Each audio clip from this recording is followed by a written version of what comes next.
morning everyone. মই Julia আপোনালোকক স্বাগতম জনাইছো মোৰ আন এটা নতুন ভিডিঅ'লৈ এয়া হৈছে কৰ্ণ ফিছৰ ভিডিঅ' যাক অসমীয়াত আমি মিছা মাছ বুলি কওঁ আহক আমি এই ৰেচিপিটো কেনেকৈ হেৰি কৰোঁ চাওঁ আহক আহক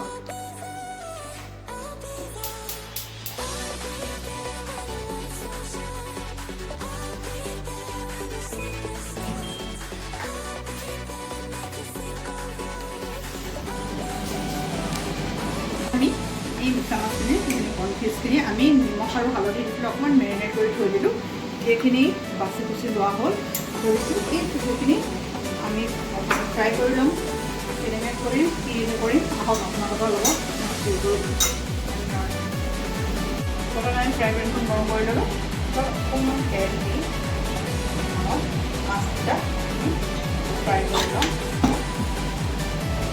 মাছকেইটা আমি ফ্ৰাই কৰিম ৰাখিব মাছকেইটা বহুত ফ্ৰাই কৰিব নালাগে ফ্ৰাই কৰিব মিছা মাছ বহুতেই যদি বৰকৈ ফ্ৰাই কৰে এইটো ৰবৰৰ নিচিনা টাইট হৈ যাব সেইটো কাৰণে 1 মিনিট আপুনি এটা চাইড 1 মিনিট এটা চাইড কৰি মাছকেইটা আমি লৰাই দিয়ে অফ কৰিম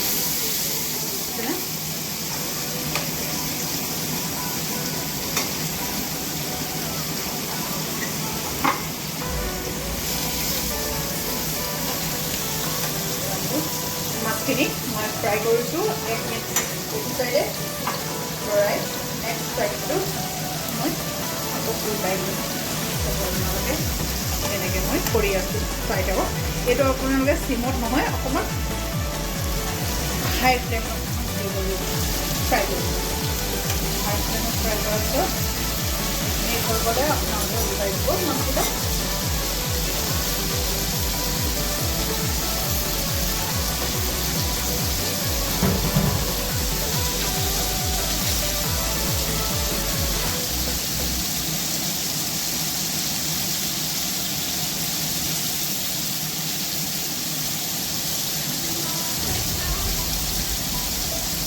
এইটো চাইড মোৰ 1 মিনিট হৈ গ'ল মই উল্টাই দিছোঁ নেক্সট চাইডটো মই উল্টাই দিছোঁ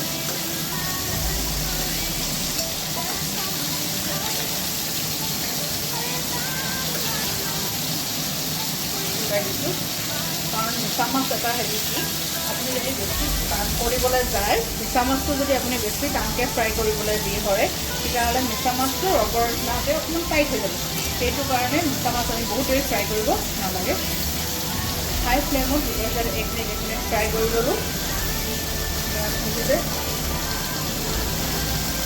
এতিয়া মোৰ মিছা মাছ ফ্ৰাই হ'ব হ'ল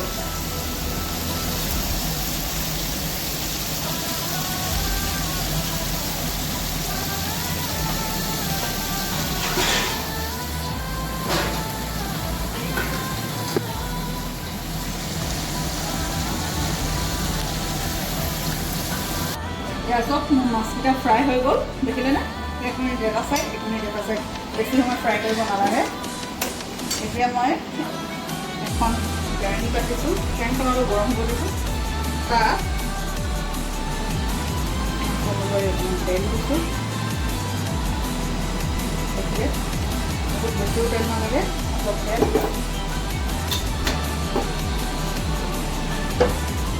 দিছোঁ তেলখিনি অলপ গৰম হ'ব দিওঁ মই তেলখিনি গৰম হোৱালৈকে ইয়াত মই কি দিম অকণ আপোনালোকক মই দেখাওঁ কেনেকৈ দিম কি দিম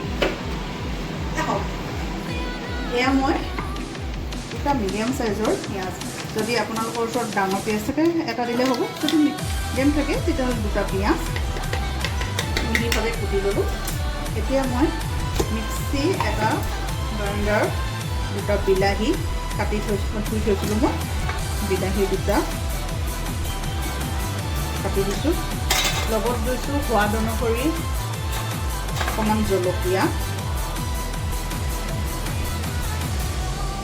সোৱাদ অনুসৰি অকণমান জলকীয়া মই অকণমান জলকীয়াটো বেছি দিছোঁ কাৰণ আজিকালি জলকীয়াৰ ঘৰত জ্বলা নাই নহয় জানো সেইকাৰণে মই জলকীয়া 4-5টা দিলোঁ আপোনালোকে নিজৰ হিচাপত জলকীয়া দিব কাৰণ জলকীয়াটো নিজৰ সোৱাদ অনুসৰি জলকীয়া তাৰপিছত দিছোঁ মই ইয়াত ধুই ধাই বাছি থোৱা অকণমান ধনিয়া আৰু লগতে মই আদা নহৰু পেষ্ট অকণমান 1 চামুচ আদা নহৰু পেষ্ট। এইখিনি মোৰ আদা নহৰু পেষ্ট কৰাই আছিলে, সেইকাৰণে মই ইয়াত এক্সট্ৰা কৰিব নালাগে। যদি আপোনাৰ কৰা নাথাকে তেতিয়াহ'লে আদা নহৰু এই ধনিয়াখিনিৰ লগতে আপোনালোকে দিব পাৰিব। এইখিনি মই মেৰিনেটৰ কাৰণে থৈছোঁ, ওপৰত দিবৰ কাৰণে বাকী থৈ গ'ল। আহক মই আপোনাক পেষ্টটো ৰেডি কৰি দেখাই আছোঁ।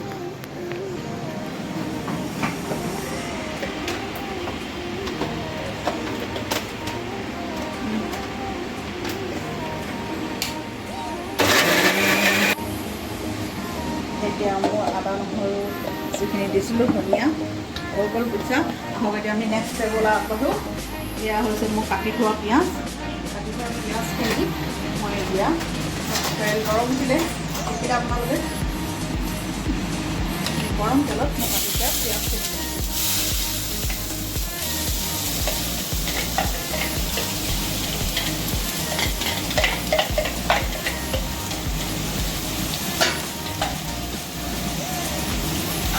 পিঁয়াজখিনি ভাল ধৰণে আমি লৰাই অকণমান সিজি ল'ব, যাতে পিঁয়াজখিনি তেলত ধুনীয়াকৈ সিজি লয়, কোমল হৈ যায় সিজি।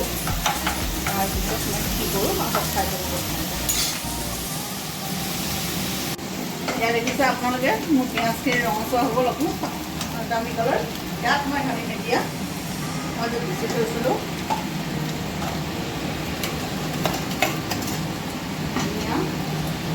মুড়িখিনি, যিটো পেষ্ট কৰি থৈছোঁ তাৰ আগতে ভাজিছোঁ অকণমান আদা নহৰু পেষ্টটো মই কৰি থোৱা আছিলোঁ।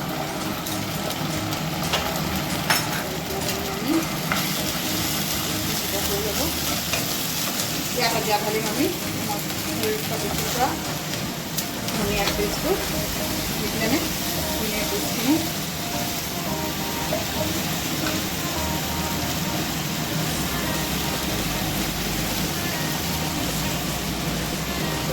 ধনিয়া পেষ্টখিনি মই মিক্সিতে পিচিছোঁ কাৰণে তাতে দি পেলাই পানীটো দি দিছোঁ। হয়তো কৰিব পাৰে, মানে মন কৰে নাজানো, কিন্তু মই আকৌ এনেকৈ কেতিয়াবা কৰিলোঁ চৰ্টকাট, কাৰণ আকৌ বাকী উলিয়াম আকৌ কৰিম, কেতিয়াবা আমনিও লাগে, সেইকাৰণে মই এনেকৈ কৰিছোঁ। আপোনালোকে কোনে কোনে মানুহ লাগে মিক্সিত ধুই পেলাই পানী দি দিয়ে ক'বচোন। এতিয়া ইয়াত দিম মই এইটো কৰিছোঁ মই মছলা ইয়াত দিম। প্ৰথমে মই হালধিৰ গুড়ি 1 চামুচ হালধিৰ গুড়ি,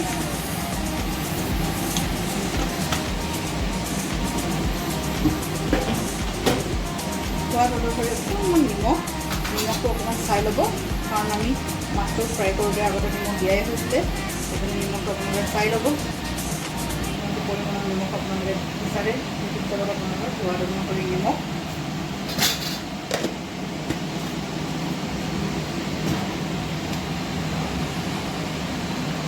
লগতে দিম জলকীয়াৰ গুড়ি 1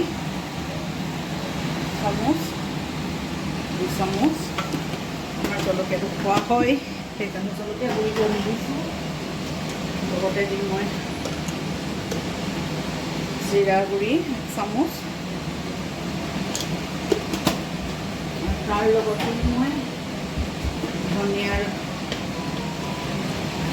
চামুচখন ইয়াতে থৈ দিলোঁ, পাহৰি থাকিলোঁ লগাবলৈ, এতিয়া বিচাৰিছোঁ ধনিয়াৰ চামুচ।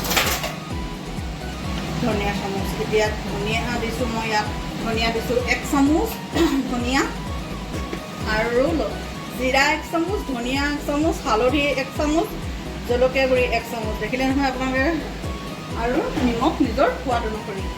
এইখিনি দি মই অলপ দেৰি কাৰণে এইখন ঢাকি দিম। এতিয়া আমি চাওঁ, দেখিলেনে মছলাখিনি মই লৰাই লুটিয়াই দিছোঁ। যিখিনি মই মছলা দিছিলোঁ এইখিনি অকণমান সিজি ল'ব দিম। এইখিনি সিজিলে ইয়াত মই দি দিম। এতিয়া মই ইয়াত দিম এটা মোৰ চিক্ৰেট, সেইটো অপশ্যনেল কিন্তু দেই, আপোনালোকে হয়তো যদি দিব বিচাৰে দিব পাৰে, নিদিলেও এনেকৈ আপোনালোকে কৰিব পাৰে। মই এতিয়া দিম কি চব মই আগতে পিচি থৈছিলোঁ, এয়া মোৰ কাজুৰ পেষ্ট, ইয়াত মই অকণমান কাজু দি দিম পেষ্ট কৰি থোৱা। এইটো অপশ্যনেল, আৰু আপোনালোকে যদি ভাবে মোৰ ওচৰত কাজু নাই তেতিয়াহ'লে আপোনালোকে কাজুৰ বদলি আপোনালোকৰ ঘৰত থকা গোটা বাদামো তিয়াই ৰাখি সেইটো পিচি পেলাই তাৰ পেষ্টটো ইয়াত দিব পাৰে। দেখিলে আপোনালোকে এইটো অপচনেল, কোনো নিয়ম নাই যে আপুনি বাদাম দি বা কাজু দিয়ে খাব লাগিব বুলি। মোৰ চব আছিলে, মই দিছোঁ, নাথাকিলে কেতিয়াবা মই নিদিয়াকৈও বনাওঁ। এয়া অকণমান পানী দিছোঁ বাদামৰ বাতিটোৰে। এতিয়া মটনখিনি অকণমান 5 ছেকেণ্ডমান সিজিবৰ কাৰণে, 5 ছেকেণ্ড 5 মিনিট যেনেকৈ ভাবে আপোনালোকে, কাৰণ এইটোৱে কি কৰিব, বাদামে নিজৰ তেলটো উলিয়াব আৰু এই মছলাখিনিয়ে নিজৰ তেলটো ওলাই নিদিয়ালৈকে সেইখিনি মই অকণমান ভাজিম। চাওঁ তাৰপিছত এনেকৈ চাওঁ আমি কেনেকৈ হেৰি কৰিলোঁ। আমি যিখিনি মছলা, যিখিনি কাজু বাদামৰ পেষ্ট মছলা দিছিলোঁ, তেলটো এৰিছে, দেখিছেনে? এইবোৰ কিনাৰত তেল আহিছে। এইটো এতিয়া আমি ইয়াত কি দিম, ইয়াত আমি এতিয়া দিম অকণমান ইয়াৰ অকণমানৰ জোখেৰে অকণমান, কাৰণ কেলৈ দিম সেইটো কম, ৰখক চাই থাকক। চিম কৰি দিওঁ গেছটো। ইয়াত আমি দিম অলপ গৰম পানী, যিটো মই কৰি থৈছোঁ। গৰম পানীটো এইটো কাৰণে দিয়া হয়, তেতিয়া গৰম পানীটো দিলে যিটো ইয়াৰ টেম্পাৰেচাৰ তাত মেইনটেইন হৈ থাকে, যিটো চব্জিৰ টেম্পাৰেচাৰ তাৰ লগত মেইনটেইন হৈ থাকে। ইয়াত আমি দি দিলোঁ গৰম পানী, কুহুমীয়া গৰম পানী দিছোঁ। বহুত ডাঙৰ উতলা গৰম পানী দিয়া নাই, বেছি অলপ পানী দিলোঁ। পানীখিনি দেখিলে এতিয়া ইয়াত ঢালিম মই ফ্ৰাই কৰি থোৱা মিছা মাছখিনি বা কণীখিনি। কেনেকৈ দিছোঁ এতিয়া এই মিছা মাছখিনি মই ইয়াত ঢালি দিম। মিছা মাছৰ অকণমান তেল দেখিছে, এইকণ আছিলে, যিখিনি মিছা মাছ এৰি থৈছিলে সেই তেলখিনি মই ইয়াত ঢালি দিছোঁ। এইখিনি আমি সিজিব দিম। খুব হাই ফ্লেমত সিজাম, কাৰণ ল' ফ্লেমত সিজালে মাছটো বেছি টাইট হৈ যাব। সেইকাৰণে হাই ফ্লেমত 5 মিনিট 10 মিনিটৰ কাৰণে এই হেৰিটো সিজাম। 5 মিনিট বহুত, 5-10 মিনিটে অধিক, তাতকৈ বেছি নালাগে। আপোনালোকে চাই থাকক। মই ৰেডি হোৱাত আপোনালোকক 5 মিনিটৰ পিছত আকৌ দেখাই আছোঁ। এতিয়া মোৰ 5 মিনিট হৈ গ'ল, আহকচোন চাওঁ কেনেকুৱা হৈছে। এয়া দেখিলেনে মোৰ কৰ্ণ গ্ৰেভিখিনি কেনেকুৱা হৈছে, দেখিছে কৰ্ণখিনি মানে মিছা মাছখিনি কেনেকুৱা হৈছে, দেখিছেই আপোনালোকে মিছা মাছৰ গ্ৰেভিটো কেনেকুৱা হৈছে। এতিয়া ইয়াত মই দিম, মই অকণমান কুটি থৈছিলোঁ ধনিয়া, ইয়াত ধনিয়া দিলোঁ। ধনিয়াখিনি দি ভাল ধৰণে এইখিনি লৰাই লোৱা হৈ গ'ল। এইখিনি এতিয়া আমি ঢাকি দিম আৰু গেছটো অফ কৰি দিম। এতিয়া হৈ গ'ল আমাৰ। ঠিক অকণমান সময়ৰ পিছত মই আপোনালোকক আকৌ দেখাম। এইখিনি বহি যাব যেতিয়া তাৰ কেনেকুৱা ৰংটো কি ধৰণৰ ওলায়। আৰু লগতে এয়া মই কৰিছোঁ, এইফালে কৰিছোঁ মাছ ফ্ৰাই, দেখিছেনে? মাছ ফ্ৰাই মোৰ হাজবেণ্ডে, মোৰ ল'ৰা ছোৱালীয়ে মাছ ফ্ৰাই ভাল পায়, সেইকাৰণে মই ইয়াৰ লগত কৰিছোঁ মাছ ফ্ৰাই। কোনে কোনে মাছ ফ্ৰাই খাই ভাল পায় জনাবচোন। এতিয়া মোৰ এইখিনি ঠাণ্ডা হৈ গ'ল অলপ, দেখিছেনে? ঠাণ্ডা হোৱাৰ পিছত ইয়াৰ কেনেকৈ ইয়াৰ নিজৰ তেলটো এৰি দিলে, তেলটো এৰি কেনে ধৰণৰ হৈছে চাওকচোন। দেখিলে আপোনালোকে কেনেকৈ ধৰণৰ তেলটো এৰি পেলাই বহি গ'ল বস্তু। এতিয়া আমি সেইখিনি খাওঁ, ৰেষ্ট কৰোঁ। আহক আপোনালোকে ৰেডি, দেখিলে ইয়াৰ পাছত কণটো এয়া দেখিছে মিছা মাছ, এয়া মিছা মাছৰ ৰেডি। আপোনালোকেও এনেকৈ বনাই খাই চাব। যদিহে ভাল লাগে মোক কমেণ্টত জনাব, কেনেকুৱা পালে, কি পালে কমেণ্টত জনাব। আজিলৈ সামৰিছোঁ ভিডিঅ'টো। আকৌ নেক্সট এটা ভিডিঅ'ত আকৌ লগ পাম। আপোনালোকৰ মৰম আৰু আশীৰ্বাদ বিচাৰিছোঁ যাতে মই আগবাঢ়িব পাৰোঁ, তাৰে মই আজি এই ভিডিঅ'টো সমাপ্ত কৰিছোঁ। বাই।